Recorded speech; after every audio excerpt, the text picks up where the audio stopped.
12월 5일 월요일 슬픔에 관한 용어집. 영어에는 자식을 잃은 부모를 지칭하는 단어가 없습니다. 남편을 잃은 아내는 미망인, 아내를 잃은 남편은 호라비, 부모를 모두 잃은 아이는 고아라고 부를 수 있습니다. 그러나 아이를 잃은 부모는 따로 부르는 말이 없다는 것입니다. 유산, 영화의 갑작스런 죽음, 자살, 질병, 사고, 죽음은 아이를 이 세상에서 빼앗아 가면서 남아있는 부모들에게서 자신을 지칭할 용어마저 빼앗아 갑니다. 그러나 하나님은 독생자 예수님이 십자가 위에서 돌아가시며 아버지 내 영혼을 아버지 손에 부탁하나이다 라고 하나님을 부르신 것과 같은 통렬한 슬픔을 잘 이해하십니다. 하나님은 예수님이 이 세상에 태어나시기 전에도 아버지이셨고 마지막 숨을 내쉴 때에도 아버지이셨으며 그분의 아들이 굳어진 몸으로 무덤에 누일 때에도 여전히 아버지이셨습니다. 오늘도 살아계시는 하나님은 모든 부모에게 아이가 다시 살아날 수 있다는 희망을 주시는 부활하신 예수님의 아버지이십니다. 이 세상을 위해 그리고 당신과 나를 위해 그분의 아들을 희생시킨 하나님 아버지를 당신은 어떻게 부르십니까? 아버지입니다. 여전히 아버지이십니다. 슬픔에 관한 용어집에서 상실의 아픔을 표현할 단어를 찾을 수 없을 때에도 하나님은 우리의 아버지이시고 우리를 그분의 자녀로 불러주십니다. 말씀, 예수께서 큰 소리로 불러 이르시되 아버지 내 영혼을 아버지 손에 부탁하나이다. 누가복음 23장 46절. 찬송 424장 아버지여 나의 마음을. 기도, 사랑하는 하나님 아버지, 저의 아버지가 되어주시고 저를 아버지의 자녀라고 하시니 감사합니다. 예수님의 이름으로 기도드립니다. 아멘.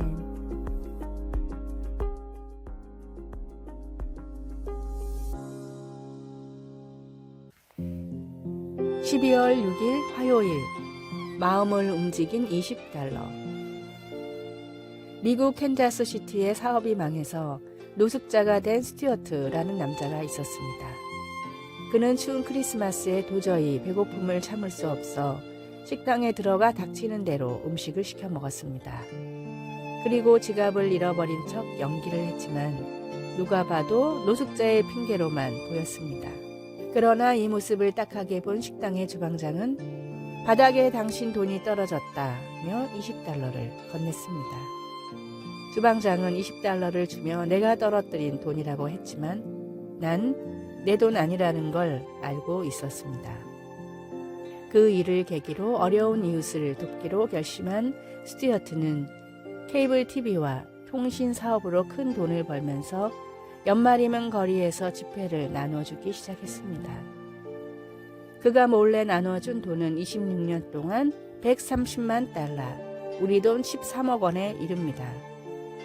26년간 크리스마스에 몰래 이웃을 찾아가 돈을 나눴던 스튜어트는 식도암에 걸리자 그동안의 선행을 모두 공개하며 은퇴를 선언했고 이제 다른 얼굴 없는 산타들을 통해 아름다운 나눔이 미국 전역에 이루어졌으면 한다는 바람을 전했습니다. 주방장의 $20는 단돈 $20가 아니라 사람의 마음을 움직인 선행이었습니다. 나와 삶을 구원한 하나님의 사랑을 느끼신다면 평생토록 그 사랑을 전하십시오. 오늘의 말씀, 주라 그리하면 너희에게 줄 것이니 곧 후히 되어 누르고 흔들어 넘치도록 하여 너희에게 안겨주리라. 너희가 헤아리는 그 헤아림으로 너희도 헤아림을 도로 받을 것입니다. 누가복음 6장 38절. 오늘의 찬송 405장 주의 친절한 팔에 안기세. 오늘의 만나, 구원받은 감격의 순간을 항상 가슴에 품고 살게 하소서. 하나님의 사랑이 담긴 위로와 선행을 말이 아닌 행동으로 베풉시다.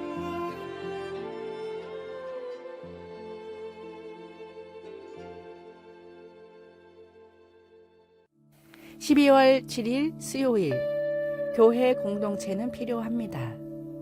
요즘은 세상이 변하여 정기적으로 교회에 출석하는 교인의 수가 예전과 같지 않습니다. 왜 그럴까 하는 의문이 바로 떠오릅니다. 그에 대한 답은 많고 다양하지만 작가 캐슬리 노리스는 우리는 왜 교회에 간가? 라는 질문에 어느 목사님이 주신 답 하나로 여러 답을 대신합니다. 그는 우리는 다른 사람들을 위해서 교회에 갑니다. 거기엔 당신을 필요로 하는 누군가가 있을지도 모르기 때문입니다. 라고 말했습니다. 물론 이것이 우리가 교회에 가는 유일한 이유는 결코 아니지만 그의 대답은 히브리서의 마음과 일치하고 있습니다. 히브리서는 신자들에게 믿음 안에서 인내하라고 권면하면서 그 목표를 위해 모이기를 패하지 말라고 강조했습니다. 모이지 않으면 서로 격려하는 중요한 일을 하지 못하기 때문입니다. 우리는 서로 돌아보아 사랑과 선행을 격려하기 위해 상호 간의 격려가 필요합니다. 여러분, 누군가 당신을 필요로 할지도 모르기 때문에 함께 모이기를 계속 하십시오. 어쩌면 반대로 당신에게 그들이 필요할지도 모릅니다.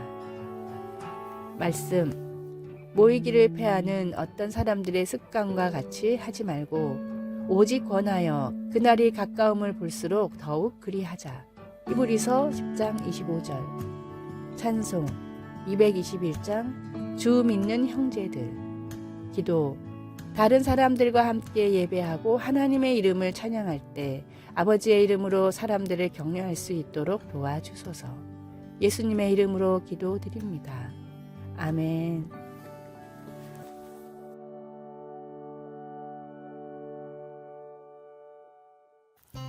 12월 28일 목요일, 그리스도인의 자기소개.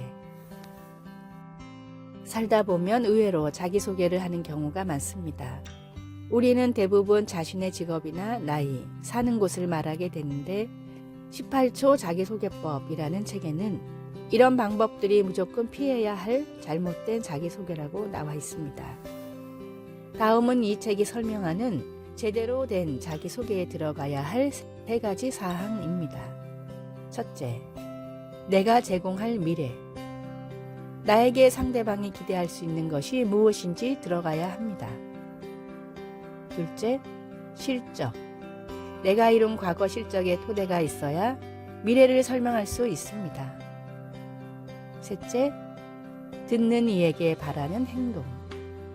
내가 듣는 이에게 기대하는 행동이 들어가야 합니다. 한마디로 인상 깊은 자기소개를 하려면 어디에 사는 누구입니다가 아니라 초등학교 때부터 모은 용돈으로 투자를 해서 대학 등록금을 마련한 사람입니다.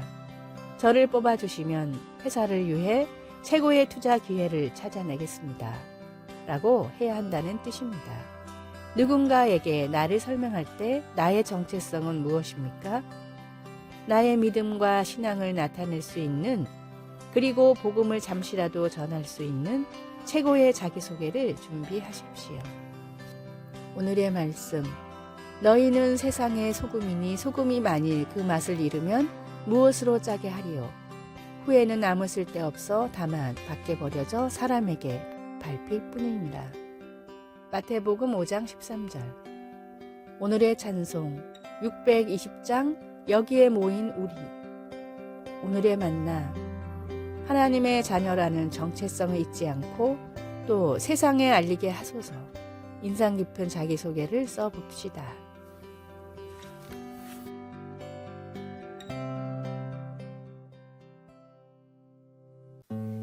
(12월 9일) 금요일, 지금 세대.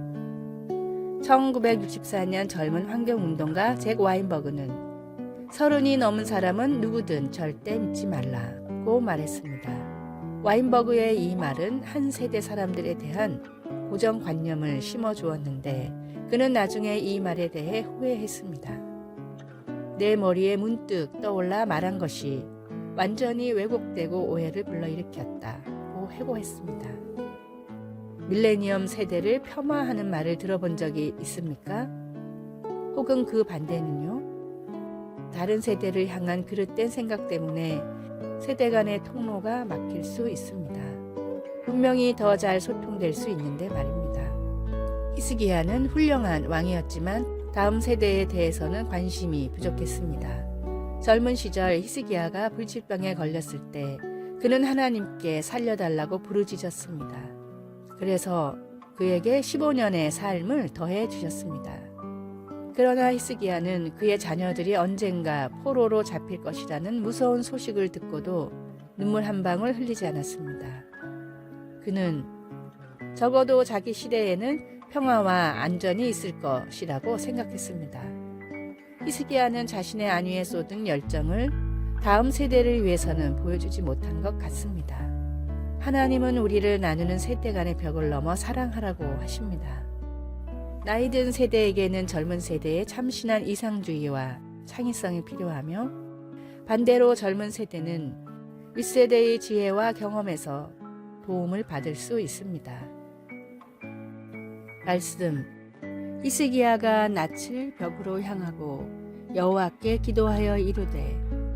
열왕기하 20장 2절. 찬송. 225장 실로암 샘물가의 핀. 기도. 하나님 아버지, 나와는 다른 세대들을 존중하며 소통하게 하소서. 예수님의 이름으로 기도드립니다. 아멘.